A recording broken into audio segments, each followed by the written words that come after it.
Welcome, everybody, back to the Triple Dubs podcast. We are excited to be back after our All Star break, All Star weekend, All Star fun, all of that. And we are back with a very special episode for you guys today. But as you know, we are the Triple Dub. This is Bree. I'm joined by my lovely co hosts, Becca, Carita, and Candi. And our special guest today is our colleague and friend, fellow Wizards reporter, Chase Hughes. Woo! Yay! Peace. What's Welcome, up? Chase. Hey, Thanks Welcome for to having the me. podcast. in the middle. Thanks for having me. I've been looking forward to coming on. As you guys know, I saw you at the turkey giveaway, the Wizards turkey giveaway, and I said, "Hey, I want to come on the podcast." You said it would happen. It only took 3 months, so But you know what? This is the best time, Chase. Yes, Yes, it we were is. waiting. Perfect timing. That's all. lots to talk about for sure. Yes, definitely. But before we get into all of that, everybody knows how we start the podcast with our songs that we are going to add to our Triple Dub playlist. And yes, Chase, we are looking forward to hearing what your song is as well. So I'll get started since we are now in Women's History Month. My song is called I Look Good by OT Genesis. And I think just ladies, we need to have confidence. I love when we see beautiful women out here and we're just like, especially in sports, as we know on this podcast, we spotlight women in sports all the time. So just being confident in who we are. And I think that's a good song to just wake up to and just feel confident. So I'll pass it over to Krita. What is your song that you're adding? Well, I don't know if I should go after you. That was so well thought out. I don't have such a great explanation, and I'm not going with the theme of the month, but I will put some Bruno Mars on our playlist. I'm going back to 24 Karat Magic. I just love that song, and it always gets me in the mood. So I'm adding him because I know last time I went further back and did a real throwback. So this time I'm bringing us somewhat current, but that's my song. Well, I guess I'll go next. Don't have any long thought out explanation. Not cool like Brie is, but I'm gonna go with "Don't Trust Me" by 303 because that was like a huge one when I was in high school. So gotta have the throwback. So I'm gonna keep it simple with that. I guess we'll pass it off to Candi and we'll save the best for last for Chase.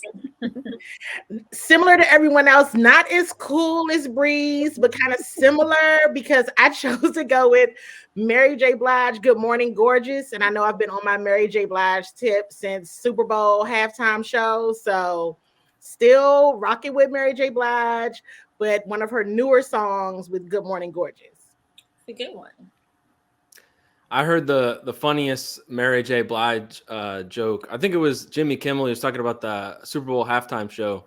He listed all the people that were involved, and he said it was Mary Blige. He said there were no J's because Snoop Dogg smoked all of them. True. All he talked about was smoking during his halftime press conference. Right. That was a good one. I just had to relay that. But my song would be Nail Tech by Jack Harlow. It's That's brand new, but immediately I thought it was great. And I feel like he's pretty good. And I've been listening to the Gunna album a lot recently and also The Weeknd's recent album. Yep. And that finally got me off of those. So it must be pretty good. Oh, good song. Ooh, I like good we have a choice, good good mix. choice. Yes. Yes. And all of those will be added to our playlist. So make sure that you go to Spotify, download, like it, save it, all of that for all of our songs, each and every episode. So now, as we have said that we are joined by our colleagues, Chase Hughes. And for some people, well, if you're a Wizards fan, you should know who he is. You've definitely seen him, you've read something that he's written, you've seen his tweets. But we just want to get to know you a little bit more, Chase. So, for me, I watched you before I became reporting on the team. I was watching you on TV.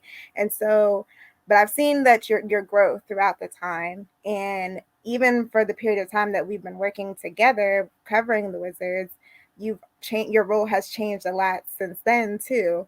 So can you just give us a little insight onto your journey and I guess your path of how you've gotten here? Sure. Yeah. Thanks for the kind words. I went to college and I studied political science because I thought I wanted to go to law school and then get into like politics. I guess more so like running campaigns, not like be a politician or anything. And by the time I was done, or toward the end of college, I realized I didn't want to do that. So, I did a lot of reading and writing in college, and I was sports editor of my high school newspaper. So I had, some experience. So I started a Wizards blog, and I was able to turn that into an internship at then Comcast Sportsnet. And, I started out as an intern there, and I was like a video editor. And then I kind of did like editing articles, and I just became a blogger and just worked really hard for many years and covered baseball for a while. And then they switched me over to the NBA, and I'm now in my 6th season covering the Wizards. I started right as Scott Brooks joined the team. And I just have tried to, every year I try to add something new or just try to get better at what I'm already doing and just kind of see what happens with that. So the reason why my role changes, I would say, is just because I'm always trying to get better. And I kind of look at it like the players do, where it's like, you come back, you want to be better at something. So yeah, that's all I could say about my journey. But I'm not even close to where I would like to be. I would also add that. What is the Where future? would you like to be? Yeah, what's the future? You can't end like that. It's funny. I actually was talking to someone the other day. They asked me like, well, what would you do if you could do anything right now? And I feel like that's a tough question to answer. I would like to do more TV. I think long term, I'd love to be doing something that is less like information based. As a beat writer, you're responsible for like injuries and news. I much more prefer like the creative side of things, where it's like telling a story or coming up with an opinion, that sort of stuff. So I don't know if I have a specific idea of what I'd like to do, but I guess do more of that, maybe more so on TV and a little less writing. That's really interesting, especially the political science piece. Yeah. We did not know that. So Yeah. There you go. learn something new every day. Yes. Oh, Becca? Okay, so now that we know that you've been covering the team for 6 years, which honestly, I feel like I've known you for longer. So I don't know, maybe we went to school together or something. What is like a highlight that you have from like covering the team? Like, do you have a most memorable season or like a moment that sticks out to you that you were proud of or something you remember the most? Oh man, I would say there's been a lot, but what probably stands out the most would be the first year I covered the team. The shot that John Wall made against the Boston Celtics in the playoffs. Obviously, they ended up losing that series, but it was one of the best shots in franchise history. Yeah. And it happened to come on my 30th birthday. So it was like, kind of a big birthday. And, I had to quote unquote work. Obviously, it was a great thing to do on my birthday. But I remember that game was on national TV. Mm-hmm. So Phil Chenier, who was the color analyst at the time, wasn't calling the game. And he ended up sitting right next to me during the game. And I've sat next to like ex-athletes and, announcers before. And, I try to ask them questions and see what they're seeing, because obviously Phil Chenier knows way more about basketball than I do. But I didn't even have to ask him. He just like analyzed the entire game the whole time. And it was really cool. And that night he got honored on the scoreboard. Like he did this like hype video for the team, and then they showed him afterwards.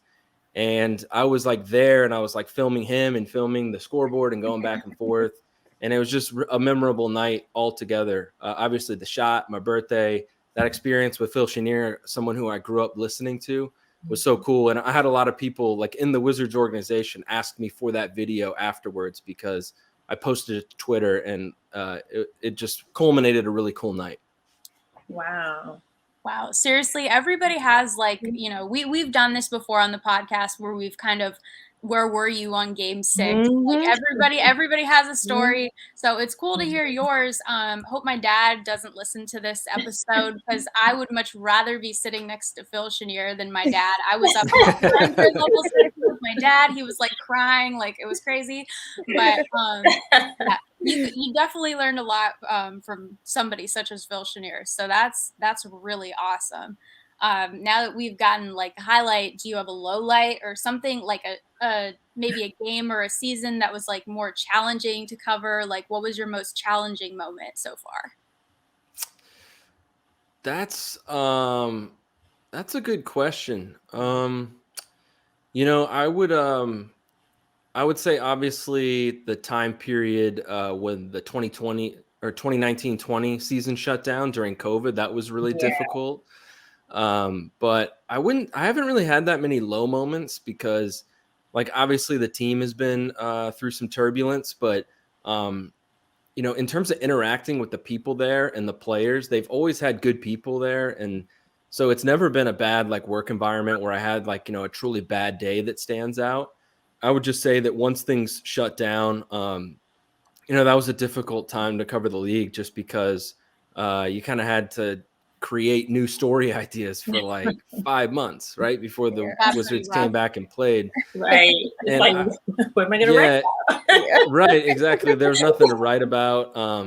But it was, you know, it was crazy timing. So the Wizards played their last game.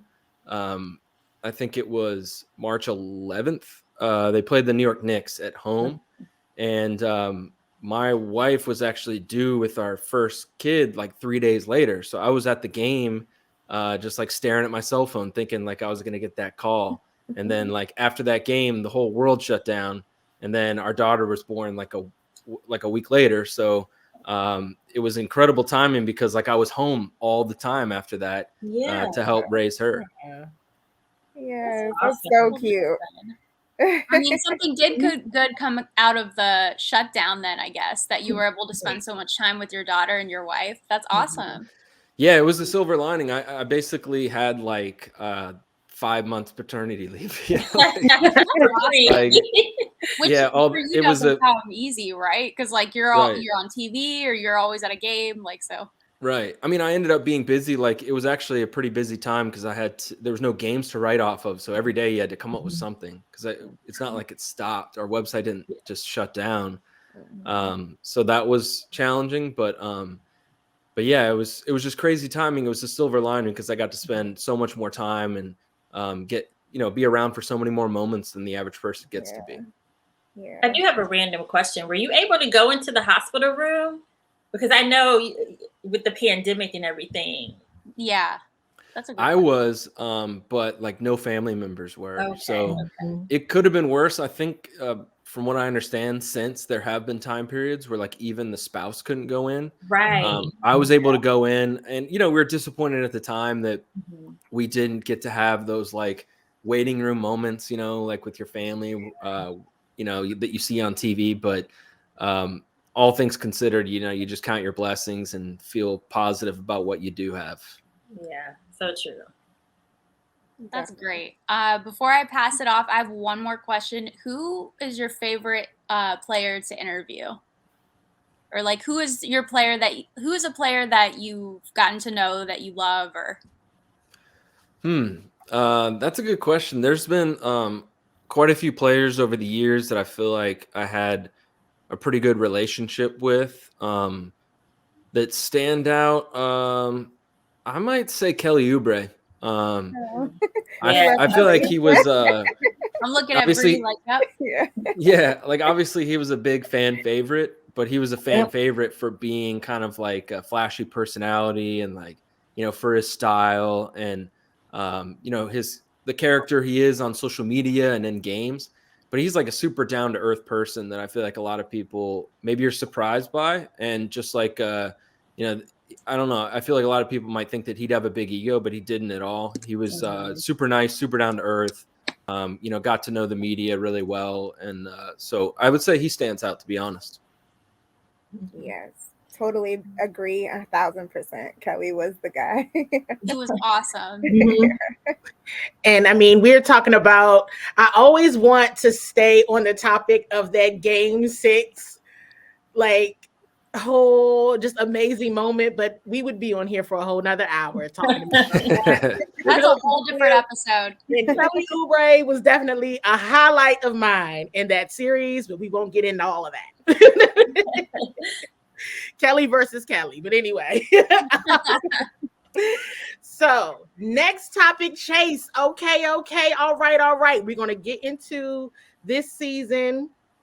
And I wish I had created like a picture of how it started versus how it's going.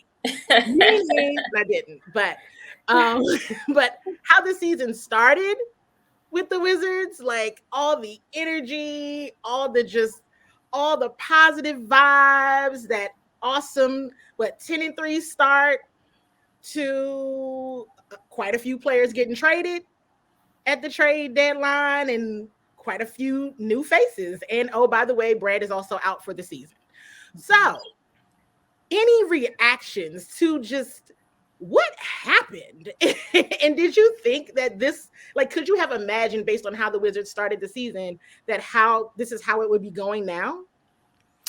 No, I mean, I thought it was sustainable. Like, I remember, they were at 10-3 and just looking through all the numbers, and it just seemed like, they were showing up in all the areas you'd want to play well in. They weren't committing turnovers. They were rebounding really well.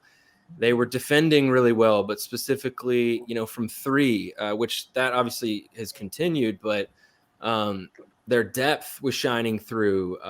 They just seemed like the type of team that, maybe they weren't going to compete for a title or anything, but their floor was pretty high, and I thought they'd be pretty consistently competitive. They kind of played the same brand of basketball when they were going up against good teams or bad teams, and I thought that was a good sign and a change from the past. But I'll, I guess, just defer to what sort of the players have said about it. They feel like that 10-3 start happened and egos got in the way, and guys started thinking that they should have bigger roles than they were deserving of. And there was just a terrible mix of chemistry in that locker room. That we saw some of the things that happened, like between Montrezl Harrell and Kentavious Caldwell Pope, and then Denny Avdi and Davis Bertans had a few dust ups. But if you see that in the public, it's like way worse behind the scenes. So I don't think we'll ever know how bad it truly was. I think it was all really difficult for a rookie head coach to deal with, Wes Unseld Jr. I think to a certain extent that 10-3 start was partly because the league didn't know how they were going to play. They had all these new players together. They had a new coach. Then they got film on them. They adjusted, and the Wizards couldn't adjust back. So I think it was just a bad mix that, in hindsight, it all makes sense. But as it was happening, it was like, this is the same team that went 10-3. Like, what is going on? Why can't they just play like they did? Right. Yeah, we were all in shock. We were all in shock. Right. But we were all like, we were like, something happened. Like, we were like it was all, I don't know about you, Chase, but we were definitely like right around the Thanksgiving time frame. We were like, okay, is somebody in a fight? Like, are they quarreling? Like, is something up? And so I guess we found out that, something was up. Yeah, like you said, in hindsight, it makes sense. But definitely in the moment, it was like, what is really going on? Like, exactly. We had our eye on that for a while.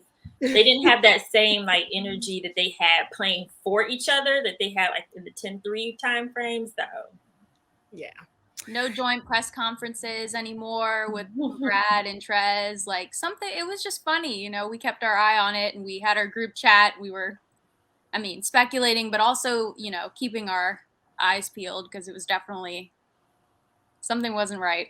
Mm-hmm. Definitely. So here's another hot topic that I know we're all tracking right now. And as I mentioned, we all know Brad is out for this season, but we've been discussing, okay, we're sure that Brad is watching how the team just continues. Will they continue to try to make a playoff push? Just what's happening around the league. So definitely want to get your insight and just your perspective on what do you think Brad is going to do? I mean, we're hearing positive news from Tommy Shepard, right? But any insight or ideas from like where you sit on, is Brad going to stay or is he going to go?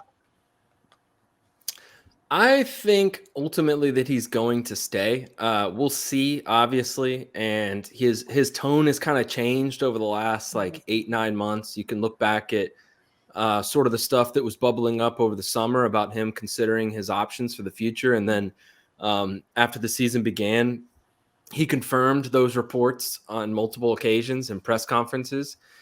And then, leading up to the trade deadline, I think he, his interview with Chris Miller was pretty telling. And also Bradley Beal, you just kind of can read the tea leaves that he wanted them to do something pretty aggressive at the trade deadline.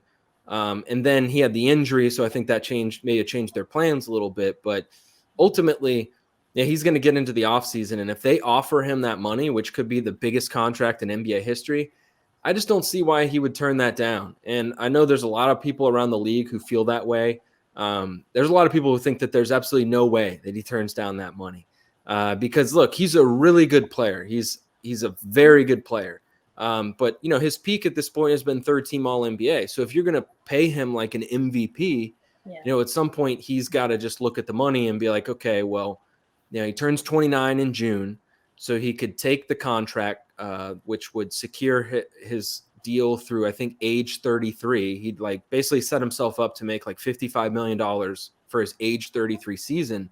Yeah. And all he's got to do is stick around at this place that he's lived for a decade and is by all accounts happy living here, right?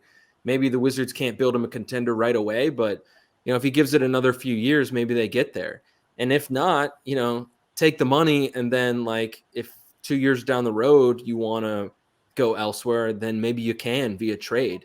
If he leaves right now, he'll make less money on fewer years, and I just don't see why he would feel the urgency to do that at this point when he's not like 32 or it's not like his prime is almost over. His prime might be just beginning. So I think he's got time, and it would make a lot of sense, I think, business-wise, for him to just take the money and kind of reset a year or two from now. Yeah. I know it's something that we're all watching and we're all tracking, but yeah, that is a lot of money to pass up. It is. And it's not that kind of contract isn't coming from any other team. So, right. Nope.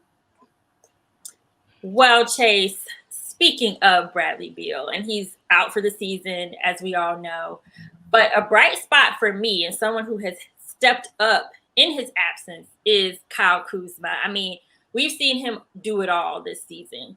He's earned the name Clutch Kuzma for those game-winning shots. He's hitting threes. As of late, he's had 2 back-to-back over 30-point games. For me, I feel like he has quietly rose to the top. His game isn't quiet, but he's kind of rose to the top as a leader from my perspective, and it's been real subtle.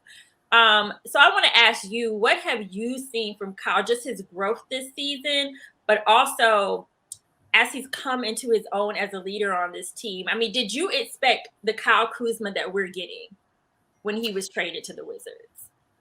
It's interesting because I thought it was a pretty good question going into the year. Like, all right, who's going to be their second leading scorer? Who's going to be their second best player next to Bradley Beal? And I thought it was going to be Kyle Kuzma. Like, we wrote an article on NBC Sports Washington where I debated it with a colleague of mine. And I said Kyle Kuzma just because, he had the track record of being like a 19-point scorer in LA before he took a backseat to LeBron and Anthony Davis. Mm-hmm. And he just has the type of game where he's not really afraid to look for his own shot. He's a pretty aggressive player offensively. And it took a while this year for him to get to that point because early in the season, he might have been the first guy to sort of subtly complain about his role. He said that, he's kind of he said he was kind of a player who just like stood in the corners and shot corner threes. Mm-hmm. Well, once some injuries happened, he had to take on a larger role. And now he's probably the number one scoring option and might be even when Kristaps Porzingis comes back. So I think he's gotten really good at driving to the rim. He shoots, I think, the best percentage of his career from like 3 to 10 feet out. So he's developed a really good floater. He's got a good mid-range game. The 3-point percentage is going up. It's not great on the year overall. I think he's shooting like 35%, which is a little bit down from his career numbers, but it's trending in the right direction. And I think it's sustainable. If you go back like 28 games for him, he's averaging like 21 and 10, shooting like 37% from three. That's like a third of a season. And I think what is probably one of the better signs is that he's doing this now, even as the number one scoring option, with a lot of focus from opposing defenses. They have him at the top of the scouting report every night, and he continues to score. So I don't think it's a fluke at this point. I think he's 26, and the Wizards got a player who still has a lot of potential to tap into.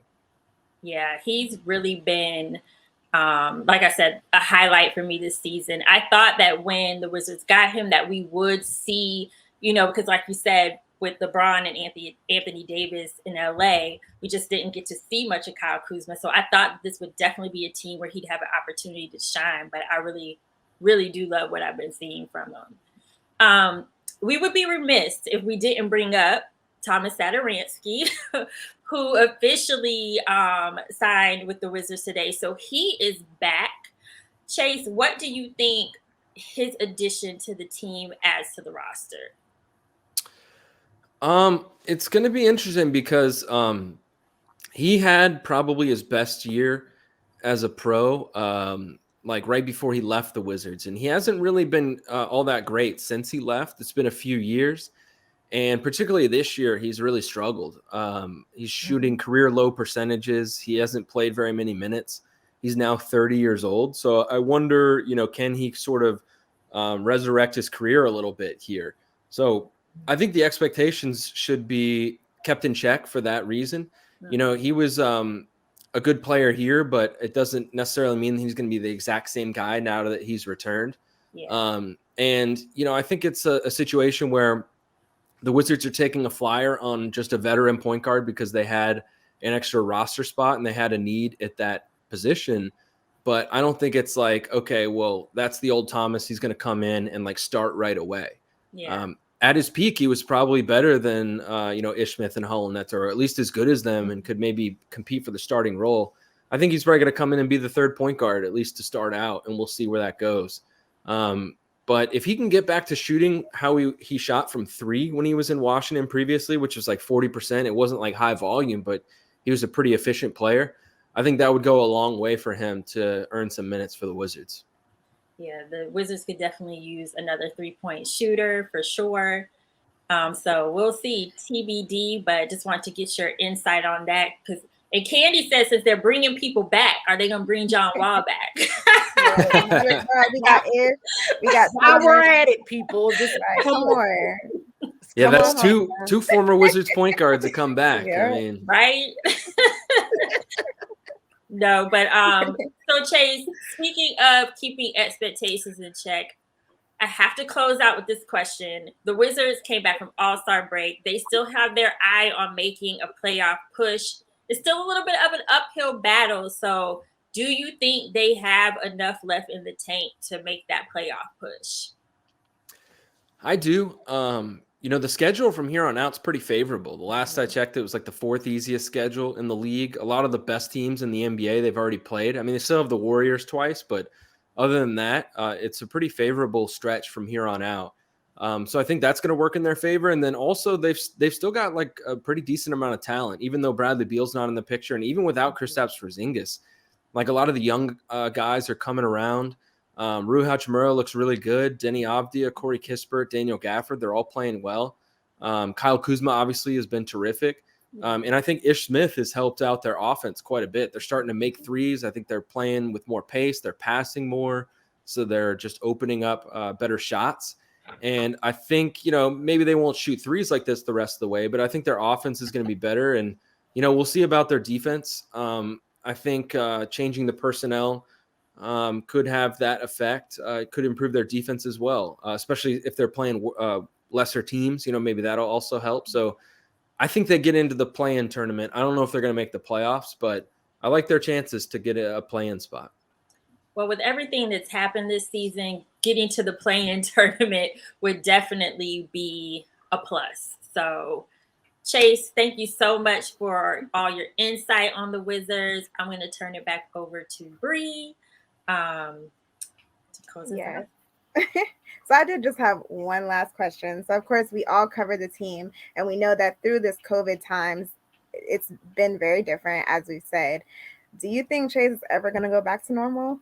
How we used to be, like when we were in the locker rooms and we were, back with the players and doing it that way instead of, now I know the setup is like press conference kind of. Do you think it's ever going to go back to normal? That's a huge question right now. I don't know if you guys saw, but Adam Silver was asked about it at the All-Star game and said that, the players don't really want the media back in the locker room. And he said a comment that he has since, I believe, walked back, saying that, he doesn't want media in there just watching the players dress, which all of us who have been in the locker room, all you guys know Right. that's not true. That's not what we're doing in there. Right. Like, we're in there because the access, the more access means better stories. We get to know the players better. We get to write and report better stories. So I certainly hope that we get more access moving forward. If it's not in the locker room, maybe there's another way that they can give some of the access back. But right now it's TBD, and I will have to say it's not looking great. I know. I kind of think this press conference is going to go on longer than I would like. But we did say if we had locker room access when things were turbulent with the Wizards, we would have had more insight into what was going on. Right. We could have No picked question. up on it. Yeah. And be like, were they just in there fighting? Let's see Right. fighting here. They Yeah, got we would've lucky definitely we known. weren't able to see all that stuff. So, in my opinion, anyways. Yes. But again, thank you so much, Chase, for joining us. We really appreciate you. If you are not already following Chase Hughes, please could you let our listeners know where they can follow you? Yeah, absolutely. Follow me just at Chase Hughes NBCS on Twitter. And Chase, where can they find your work as well? NBC Sports Washington. Yeah. Yes. Yeah, And check on it TV out. sometimes. Yeah, tune in. I've definitely read a few of his articles. They're really great insights. So thanks for all the work that you do. We appreciate it. It's great being able to connect with our fellow colleagues in this industry. And it's great to have your support as well. We appreciate that your retweets and your likes and all of that stuff for our content as well. So, and we're happy that you came on. So thank you everybody for listening. You can follow us at the Triple Dub or at Triple Dub on Twitter and on Instagram. You can follow me, Bree, Vids by Bree. You can follow Carita at Carita C Parks. You can follow Becca at Becca MVP, and you can follow Candi at soooooo SE. And we will be back again with another episode. Thank you guys. Bye. Bye.